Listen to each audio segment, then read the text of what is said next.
आज का आजाद सिपाही अखबार आपने पढ़ा क्या? पढ़ते रहिए अपना लोकप्रिय दैनिक अखबार आजाद सिपाही। नमस्कार, आजाद सिपाही के प्राइम बुलेटिन में आपका स्वागत है। मैं हूं मनीष सिंह। आज की प्राइम की खबरें कुछ इस प्रकार हैं। जेल मैनुअल उल्लंघन मामले में लालू प्रसाद को मिली राहत। रिम्स निदेशक ने रिपोर्ट दायर होने में देरी के लिए मांगी माफी। अब बारात में सड़क पर नाचने गाने के दौरान जाम लगा तो मैरिज हॉल संचालकों पर कार्रवाई होगी। विधानसभा में वित्त मंत्री ने कहा, इस बार किसानों को 50,000 तक का लोन माफ किया है, अगली बार 1 लाख तक का करेंगे। रविवार को रांची में होगा एनसीपी का सम्मेलन। एनसीपी के राष्ट्रीय अध्यक्ष शरद पवार आएंगे। अब आइए सुनते हैं खबर विस्तार से।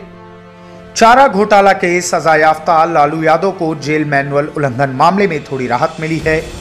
कोर्ट ने रिम्स निदेशक और जेल आईजी की रिपोर्ट के आलोक में सुनवाई लंबे समय के लिए स्थगित कर दी है। इससे पहले शुक्रवार को मामले की सुनवाई के दौरान रिम्स निदेशक के द्वारा देर से रिपोर्ट दाखिल करने पर अदालत से माफी मांगी गई। बताया गया कि उनकी मां की तबीयत खराब थी, इस कारण कोर्ट के आदेश के आलोक में उनकी ओर से जवाब दायर नहीं हो सका था। रिम्स निदेशक की ओर से कोर्ट को बताया गया कि मेडिकल बोर्ड ने लालू प्रसाद की बीमारी को देखते हुए दिल्ली एम्स भेजने का निर्णय लिया था।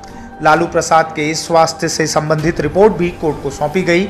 सुनवाई के दौरान जेल आईजी की ओर से जेल मैनुअल में संशोधन किए जाने से संबंधित एसओपी को दाखिल किया गया।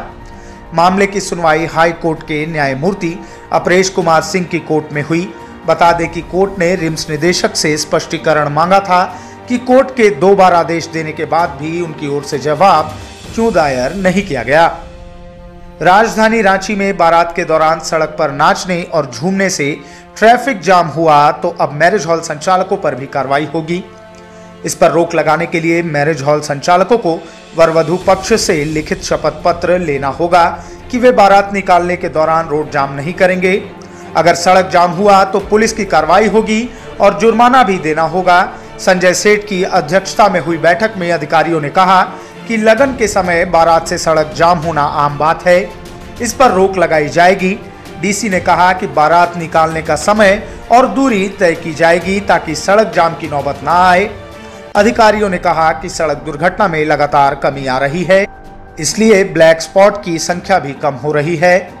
हालांकि सड़क पर लावारिश हालत में मवेशियों के चरने से दुर्घटना की संभावना बनी रहती है।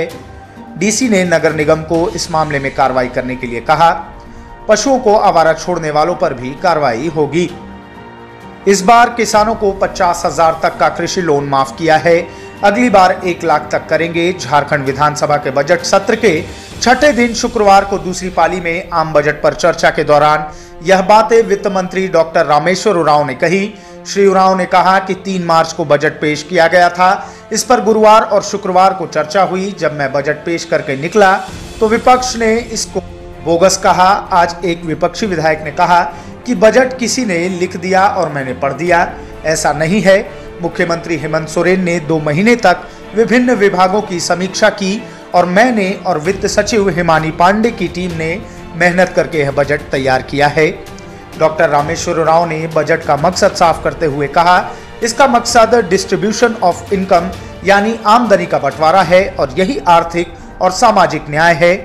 हम गरीब के दुष्चक्र को कल्याणकारी योजनाओं से तोड़ेंगे। यूनिवर्सल पेंशन स्कीम का लाभ 3,65,000 लोगों को मिलेगा। वे सरकार का उत्तर रख ही रहे थे कि 5:14 पर विपक्षी विधायक सदन से वॉकआउट कर गए।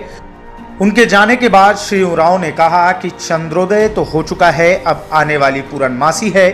कहा कि अलग झारखंड राज्य के लिए जयपाल सिंह मुंडा ने जो आंदोलन किया, उस आंदोलन को गुरुजी शिबू सोरेन ने आगे बढ़ाया। राज्य को बजटीय करों में उसकी हिस्सेदारी देना केंद्र का कर्तव्य है और ऐसा करके केंद्र ने कोई मेहरबानी नहीं की है। झारखंड में 7 मार्च को हरमू मैदान में राष्ट्रवादी कांग्रेस पार्टी का राज्य स्तरीय कार्यकर्ता सम्मेलन होगा। इसमें राज्य के सभी जिलों से पार्टी के कार्यकर्ता और पदाधिकारी आएंगे।